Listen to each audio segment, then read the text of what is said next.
So in addiction, the central lobe is survival, right? Now in addiction, what happens is alcohol. Now the survival was food, sex, water, sleep, shelter first. But now it got replaced with alcohol because you are activating the central lobe with alcohol. Now for a person who is addicted to alcohol, survival becomes alcohol. So that is the intense urge. You say it is very easy to stop, but it is his survival. So punishment will not stop addictions. If you punish him, it is my survival. You punish me, I need to survive. I take the punishment and I drink.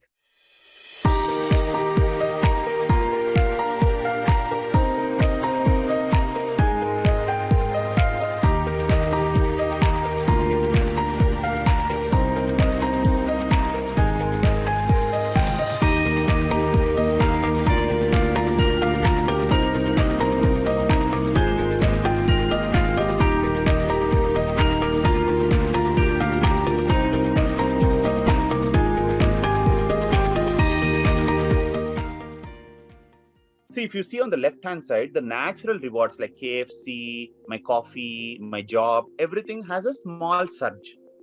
So when there is a small surge, there is no problem. When there is a high surge, when I'm having Johnny Walker, there is a 500 unit of surge in dopamine. Whenever there is a high surge, the dopamine will send a signal to the brain. You're utilizing more dopamine. So you have to produce dopamine again. So to produce dopamine again, the brain sends a signal. So the next day, after drinking Johnny Walker, next day, the dopamine falls down. The brain intentionally makes the dopamine low, giving a signal that you have to produce dopamine now. So this dip, so every high rise, not the normal natural rewards will not have this dip. Will have the dip, but not significant dip. But the drug, when it is having that high rise, it will definitely have the low dip also. Once there is a low dip, this is called craving. So whenever I drink, the next few days, I will have the intense urge to drink again because there is low dopamine in my brain. Once there is low dopamine in my brain, I'll be dull, lethargic, withdrawal symptoms, headache, craving, uncomfortable, no concentration, everything comes up. So even with the withdrawal symptoms I drink, even with this low dopamine, once I have low dopamine, what should I do? The only thing which gives me dopamine is Johnny Walker. So again, I drink. So to compensate the withdrawal symptoms and also to compensate this low dopamine, I drink again and again. So this is the pleasure and pain balance in our brain. This is also happening in brain. So as time goes on, the pleasure which I'm getting from alcohol or substance use will slowly decrease because the brain gets adapted. So it can't get the same dopamine level as I'm getting with the first drink which I drank with my friend in the pub. Now after 5 years, I'm not getting the same pleasure because the dopamine is falling down as time goes on. As dopamine is falling down, the brain sends more intense signals and more intense dip that your dopamine is falling down. You produce more dopamine. So to produce more dopamine, I need more dip. Once there is more dip, I'll feel more depressed. So if you see a person in addiction, they start with pleasure, they end with pain.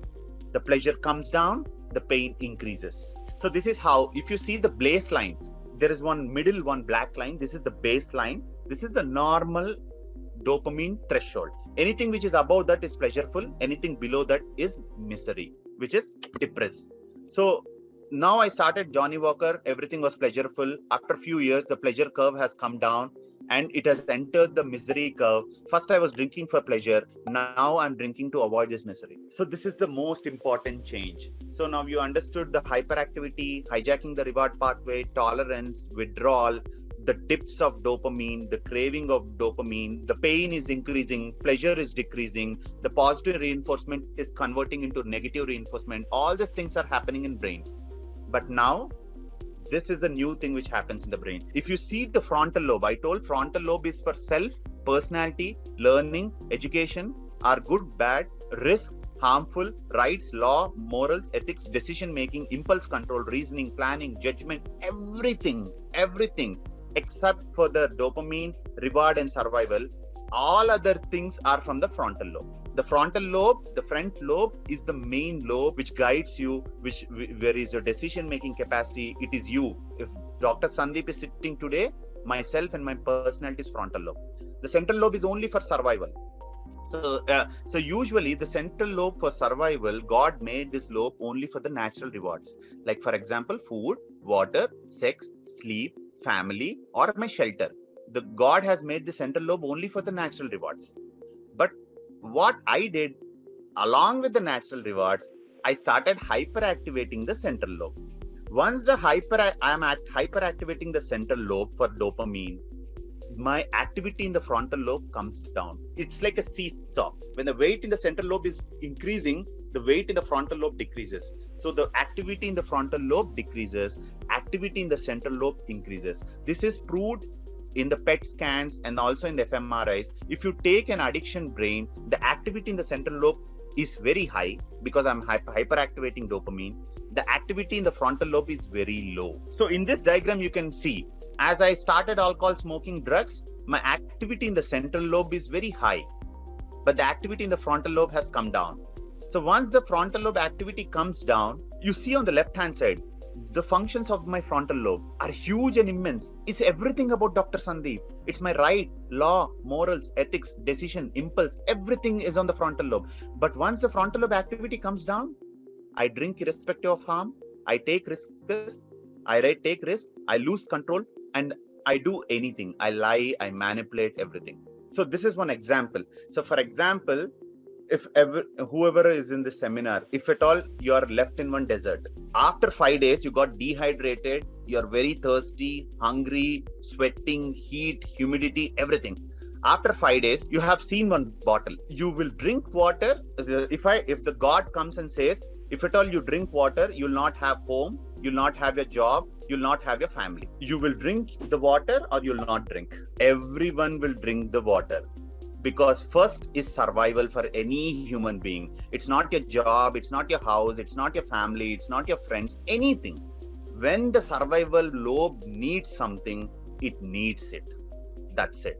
Everybody will first drink water because first you need the survival, then you'll think about your family and everything. So in addiction, the central lobe is survival, right? Now in addiction, what happens is alcohol. Now the survival was food, sex, water, sleep, shelter first. But now it got replaced with alcohol because you are activating the central lobe with alcohol. Now for a person who is addicted to alcohol, survival becomes alcohol. So that is the intense urge. You say it is very easy to stop, but it is his survival. So punishment will not stop addictions. If you punish him, it is my survival. You punish me, I need to survive. I take the punishment and I drink. So this is how. In addiction, the survival, the central lobe is hijacked and the food, water, natural rewards are replaced by alcohol and drug, and this becomes survival for him.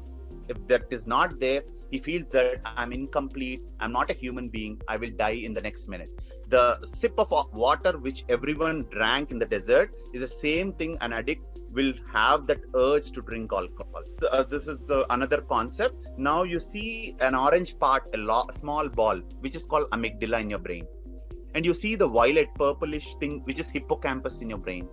So whenever I drink alcohol now, the emotion is registered in amygdala, the memory is registered in hippocampus.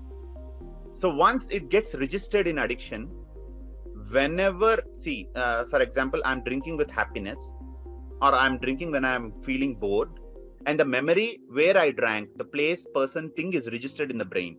So even I stop alcohol, I go to that place, and if I have the same emotion, if I'm stressful, and I go to the same place, the triggers, the cue will cause that craving and that urge. So it is not that easy. Even small things in addiction are very important. The place, person, time, thing, triggers, cues, your external, internal triggers, everything is important because everything is registered in your brain itself.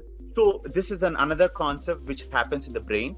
So you take A is one person, B is one person. So you consider A as Trishant, B as Dr. Sandeep. So Trishant is born with a dopamine threshold of 50. I am born with a dopamine threshold of 100. Okay.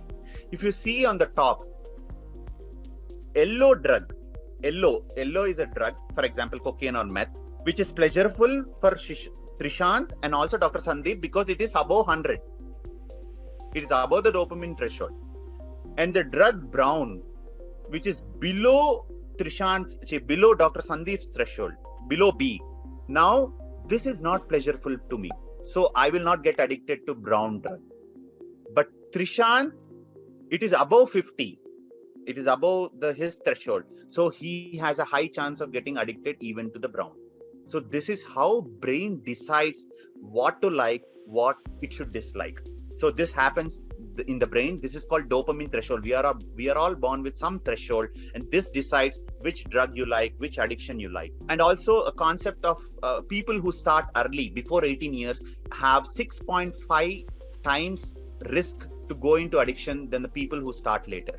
This is because your brain, addiction is everything related to brain. So the psychological factors, the biological, genetic, environmental plays a role, but it is happening in your brain. Because the teen brain is still developing. The teen brain has excitement to do many things. In the teen brain, there is a lot of hormonal change. And the teen brain, as I said, if they start using the drug is impacting the brain changes, and this changes becomes permanent, and they have high chance to get addicted. So I think I completed the brain concept. Now I'll revise. So dopamine is the dopamine is the chemical of reward, the pleasure. The brain loves it. In the drug, there is high dopamine, fast dopamine, more time of dopamine, and the natural rewards and the drug acts on the same part in the central lobe. But you're hijacking this natural rewards in addiction. Dopamine on the natural rewards comes down. Then the tolerance develops, the receptors increase, I increase the quantity. Once the quantity is coming down, the receptors are hyperactive, I'm getting withdrawal symptoms, I'm getting restless. To reduce the withdrawal symptoms, first I drink to excitement, then I drink to reduce the withdrawal symptoms. I'm going into a tolerance withdrawal trap.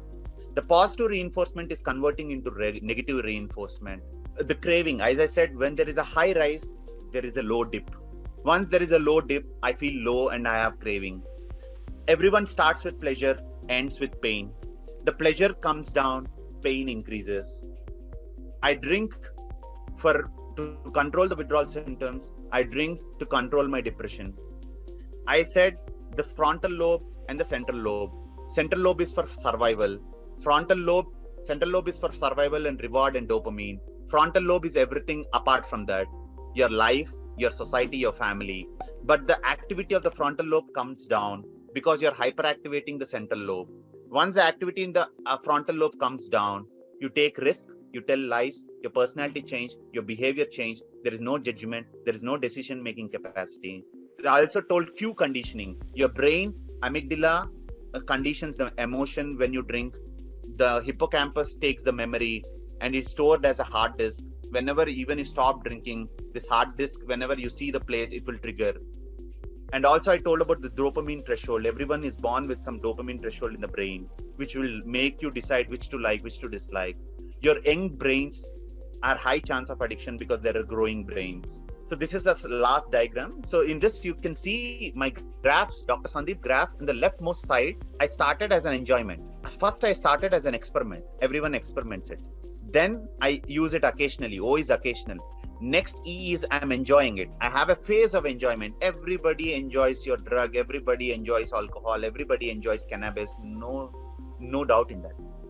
Next comes tolerance. Here I am entering the addiction cycle. The tolerance, the receptors are increasing, I'm increasing the quantity. Next comes withdrawal. The receptors become hyperactive, I'm getting withdrawal symptoms. Next comes the pleasure is decreasing, the pain is increasing. Next comes I'm decreasing the frontal lobe activity, I'm increasing the central lobe activity. And you remember, central lobe is for survival. Once I hijack it, my alcohol becomes my survival. Then I'll have a dip in my addiction curve. Once I have a dip, I'll have problems in family, society, trust, self, job, money, behavior, personality, relations, risk, respect, depression, alone, everything. I'm down. Now, when I'm down, I drink more. Once I drink more, irrespective of harm, I'm drinking because I have a reduced frontal lobe activity. Now I land up in things like hospital, crime, accident, mental issues, suicide, health, seizures, and death, which are very, very common in addictions. So now this criteria, if you see, you can just, everyone of this seminar can just answer this. Tolerance, withdrawal happening in brain, craving happening in brain, salience, hijacking of the natural reward. So I'm making alcohol as my priority. Loss of control, my frontal lobe activity is coming down. Irrespective of harm I'm drinking it, the frontal lobe activity is coming down. So everything happening in brain. So if you take diabetes and hypertension, now diabetes is considered as the #1 disease throughout the world. Yes or no? Yes, right? So diabetes has genetics, diabetes has stress, diabetes has risk factors like obesity, diet, and exercise, right?